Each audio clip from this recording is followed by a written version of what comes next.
Taib, kita masih ada waktu, masuk lagi kepada kitab Riyadhus Shalihin. Ini judul yang lalu saya lupa tidak mencoret bab sabar karena kita sudah masuk bab berikutnya. Oh ya, ini hadis-hadis atau kitab Riyadhus Shalihin yang beredar di dunia maya, gambar-gambar bukunya. Jadi bisa pilih yang mana suka ya, dibeli ya, supaya kita punya kitab hadis ya. Rata-rata antara harga ada 90, ada 100, 133. Kalau yang syarah cukup tebal, ini 5 jilid, 562 ya. Ini yang direkomendasikan kalau yang satu kitab yang seperti ini. Kalau mau beli ya, direkomendasikan yang seperti ini bukunya, harganya 133 ini ya, bebas tokonya ya. Ini cuma saya kutip-kutip saja. Yang seperti ini Bahjatun Nadirin, jadi ini dengan syarahnya. Jadi ada 5 jilid, ini yang saya punya di rumah untuk rujukan ya. Nah, seperti itu. Baik. Jadi laris dan sangat banyak, terlihat dari banyak sekali penerbit-penerbit yang menerbitkannya. Jadi para penuntut ilmu atau kita umat Islam, karena pedoman kita adalah Al-Quran dan hadis, maka kenapa tidak Sahih Bukhari? Buku kitab Sahih Bukhari tentu nantinya juga dipelajari. Cuman untuk awal yang paling simpel adalah kitab Riyadhus Shalihin. Karena bab per babnya disusun dengan gaya yang memang disesuaikan dengan ternyata kebutuhan kita termasuk orang-orang di zaman modern. Baik, kita lanjutkan bab berikutnya, bab 4, bab as-sidqu. Ya. Yakni jujur, atau saya lebih suka bertindak benar. Meskipun nanti ada poin-poin kejujuran, tetapi as-sidqu di sini bermakna bahwa kita harus bertindak dengan benar ya, di atas jalan yang benar. Baik. Untuk ini Al-Imam An-Nawawi mencantumkan yang pertama. Jadi cara penulisan Imam An-Nawawi rahimahullah ta'ala dalam bab per babnya itu seperti ceramah. Di awal beliau cantumkan ayat-ayat Al-Quran sebagai dasar, kemudian setelahnya nanti baru hadis-hadisnya. Ya. Baik, dalam bab ini terdapat firman Allah Subhanahu wa taala. Yang pertama surah At-Taubah ayat 119, A'udzubillahi minasyaitonirrajim. Ya ayyuhalladzina amanu taqullaha wa kunu ma'as shadiqin. Ya. Wahai orang-orang yang beriman, bertakwalah kepada Allah dan bersamalah kamu dengan orang-orang yang benar. Ya. Maka tadi saya cenderung kepada bertindak benar karena kalimat as-shadiqin ini tidak diterjemahkan hanya dengan jujur, tapi semua kondisi di atas kebenaran. Ya. Kemudian was-shadiqina was-shadiqat, penyebutan orang-orang yang istimewa di dalam Al-Quran adalah mereka para laki-laki dan perempuan yang benar atau yang bertindak benar. Kemudian falau shadaqullaha lakana khairan lahum. Ya. Tetapi jikalau mereka benar imannya terhadap Allah, niscaya hal yang seperti itu lebih baik bagi mereka. Ya.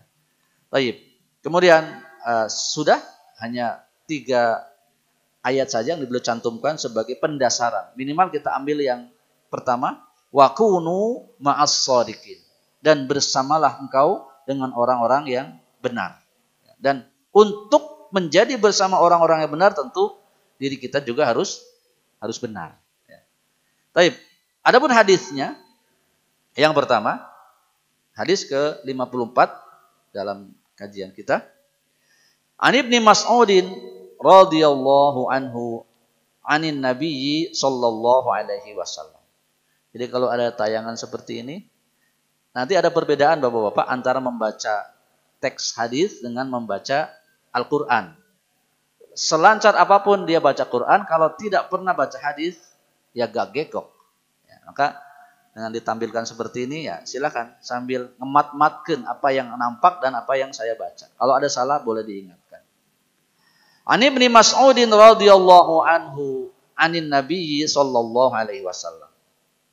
Dari Ibnu Mas'ud radhiyallahu anhu dari Nabi sallallahu alaihi wasallam. Ini tadi yang kita katakan sanad. Ya. Nabi berkata didengar oleh para sahabat. Kemudian disampaikan panjang jalannya sampai nanti diriwayatkan oleh siapa? Di sini Bukhari Muslim. Jadi dari Nabi kepada Imam Bukhari dan Imam Muslim melewati beberapa generasi. Ya, tidak langsung. Kita minimal sebut yang awal dan yang akhir. Yang awal adalah yang bertemu dengan Nabi, yang mendengar dari Nabi atau yang memperhatikan Nabi siapa? Ini beliau Ibnu Mas'ud. Namanya Abdullah. Abdullah bin Mas'ud. Kata beliau, Inna sidqa. Nah, ini kadang-kadang penulisan di internet ada keliruan. Mestinya inna sidqa yahdi ilal bir wa innal birra yahdi ilal jannah. Ya. Jadi kata Nabi SAW, sesungguhnya as-sidq, kejujuran, bersikap jujur, ya, sesuai apa yang dalam hati, batin, dan sesuai dengan apa yang lahir, yang nyata. Ya. Yahdi ilal bir, akan membawa kepada kebaikan. Jadi difahami oleh semua orang dan pesan semua orang, baik orang beriman maupun orang tidak beriman, sudah diakui bahwa sifat jujur ini baik dan bisa mengantarkan kepada kesuksesan. Ya. Dan ternyata secara kasuistis, secara kasus, orang-orang non-muslim lebih diceritakan kejujurannya daripada orang-orang Islam.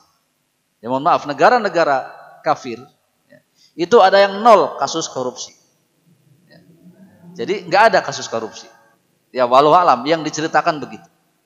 Sementara negara-negara Muslim, ya, lebih terkenal korupsi. Seperti itu. Jadi kejujuran ini memang diangkat oleh semua orang menjadi perkara yang baik yang akan membawa kebaikan. Kalau kebaikan versi non-Muslim tentu kebaikan duniawi. Ya, bagi kita tentu versinya dunia akhirat, dan jika difahami mestinya kepentingan akhirat lebih dikedepankan sehingga dia berlaku jujur meskipun rasanya di dunia pahit. Ya. Sebagian orang mengatakan nyari kerjaan yang tidak jujur juga susah, apalagi jujur. Ya.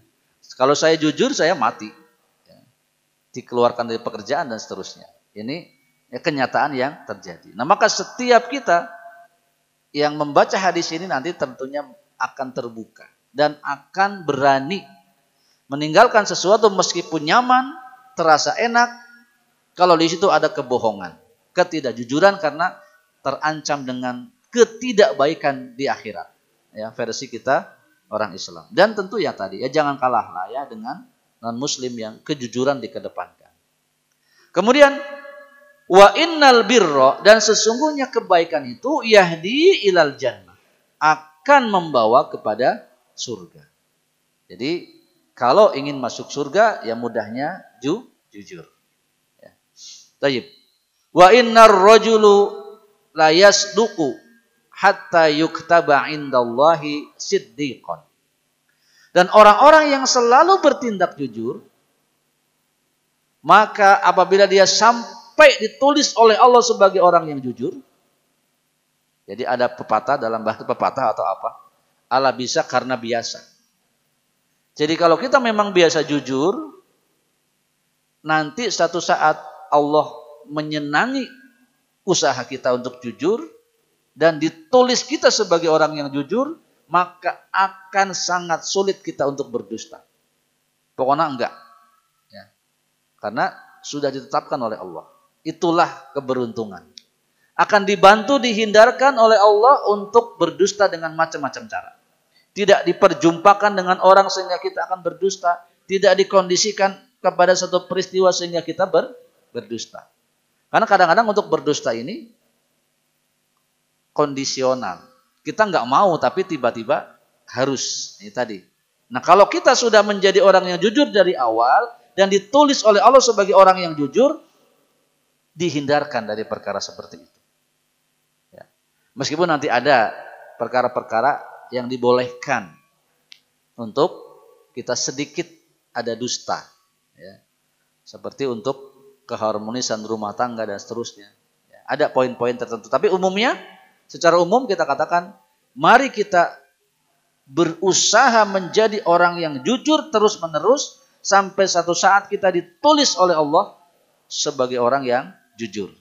Kalau sudah seperti itu, Allah akan mendatangkan pertolongan-pertolongan kepada kita untuk kita mampu atau tidak diposisikan dalam kondisi kita kadang-kadang mau nggak mau berdusta. Ya. Wa innal kadhiba yahdi ilal fujur, dan sesungguhnya kedustaan itu membawa kepada keburukan. Ya. Kalaupun nampak manis di awal, ujung-ujungnya enggak lah, pasti ada keburukan. Minimal gundah gulana, nyaman, ya, risau, tidak nyaman, risau, sieun kapanggih dan seterusnya. Ya. Dan biasanya satu kedustaan tidak cukup, dia harus ditutup dengan kadang-kadang 1000 dusta yang lain. Ya. Seorang murid datang telat. Kenapa nak datang telat? Kalau dia memang punya alasan yang jujur, dia katakan selesai urusan. Tapi kalau dia berdusta, mohon maaf Pak, sebelum saya sekolah, emak nyuruh saya ke warung. Dan di warungnya lama. Nanti kalau gurunya tanya, disuruh apa? Kalau tadi memang dia tidak jujur, dia akan ngarang lagi. Disuruh yang ini. Panjang ceritanya, yang kedustaan satu bisa ditambah dengan banyak sekali kedustaan. Dan akhirnya sepanjang dia belajar, si anak ini tidak nyaman di kelas. Karena merasa telah berdusta kepada gurunya. Pun kita sebagai orang-orang dewasa, ya coba saja. Teman kita ngundang ke rumah kita, Pak sampean ada waktu, nanti sore ke rumah ya. Ya. Dia mencoba menyenangkan kawannya ya. Ya berdusta ya tetap sampai malam, bahkan bisa merasa bersalah sampai esok hari. Ya. Jadi ketidakjujuran selalu akan membawa kepada ketidakbaikan. Ya. Dan wa innal fujuro yahdi ilan nar. Dan tindakan-tindakan yang tidak baik, dosa-dosa itu sebagai lawan dari kejujuran maka adalah kedustaan. Ya. Yahdi ilan nar, akan mengarahkan seseorang kepada neraka. Jadi dari kedustaan ini akan muncul perbuatan-perbuatan lain yang makin banyak. Nah dari situlah potensi masuk nerakanya. Ya. Kalau satu ditutup selesai urusan. Kalau ditambah lagi. Atau mungkin ditutup dengan pekerjaan-pekerjaan lain, perbuatan-perbuatan lain yang semakin mendekatkan manusia ke dalam api neraka. Taib. Wa innar rajula la yakdzibu hatta yuktaba indallahi kadzaban. Dan seorang yang selalu berdusta, ya, kelak akan ditulis oleh Allah sebagai seorang pendusta.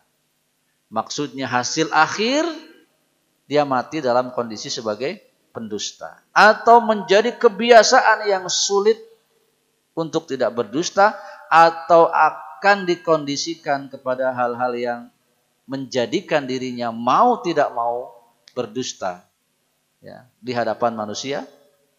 Dan tentu saja nanti berkembang kedustaan ini kadang-kadang kepada Allah Subhanahu wa ta'ala. Maka banyak ayat-ayat Al-Quran kepada orang-orang yang tidak beriman dikatakan yukadzibu, ya. Yukadzibu, kadzab, berdusta terhadap Allah Subhanahu wa ta'ala. Maka bisa dikatakan ketika Anda Islam iya, beriman kepada Allah iya, kenapa tidak sholat? Berarti iman dan Islamnya dalam kondisi kedustaan. Taib, hadis riwayat Bukhari atau muttafaqun alaih, dalam kitab Bukhari dia nomor 6094, dalam kitab Sahih Muslim dia nomor 2607.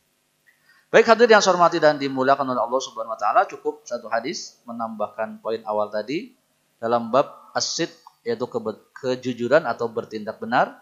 Yang inti daripada hadis ini adalah mari kita membiasakan diri untuk bersikap jujur, bersikap benar. Alhamdulillah sikap jujur ini telah terbukti memberikan kebaikan kepada banyak manusia, baik Islam maupun bukan Islam. Seolah sudah menjadi rumus dunia, kejujuran akan menyelamatkan. Ya. Dan perkara jujur ini memang ada pahit di awal, tetapi insya Allah akan manis di akhir. Sehingga dengan sikap yang istiqomah terus-menerus, berkenan Allah menjadikan kita, mencatat kita sebagai orang yang jujur, dan tentu berharap kita dengannya dimasukkan ke dalam surganya Allah Subhanahu wa taala. Sebaliknya, sikap dusta yang terus-menerus, ya, itu juga diakui sebagai satu sifat yang membahayakan. Kalau tidak sekarang, nantilah bakal kena. Dan saya ingatkan, kita semua perhatikan, jangan sampai kebiasaan tidak jujur ini waktu muda mah nggak kena-kena. Ya. Pas sudah tua, benten menjelang pensiun tiba-tiba kena. Dan harus masuk ke dalam. Ini tentu tidak selalu buruk ya. Bisa saja setelah masuk dia tobat dan seterusnya jadi lebih baik. Tapi janganlah seperti itu. Karena khawatir ketika di dunia seperti itu tertangkap dan naik kena hukuman dan tidak bisa bertobat karena dicatat oleh Allah seterusnya menjadi pendusta. Akhir hayatnya adalah sebagai seorang pendusta. Ini tentu akan mengenaskan, ya, menyedihkan baik dirinya maupun keluarganya. Baik, mari maka kedepankan sikap jujur sebagai anjuran dari agama dan sebagai anjuran dari kehidupan kita bersosial bersama manusia semuanya. Baik, segera itu yang bisa disampaikan. Hadis nomor 54 dalam bab as-sidq atau kejujuran. Semoga bermanfaat dan mohon maaf jika ada kekurangan kesalahannya.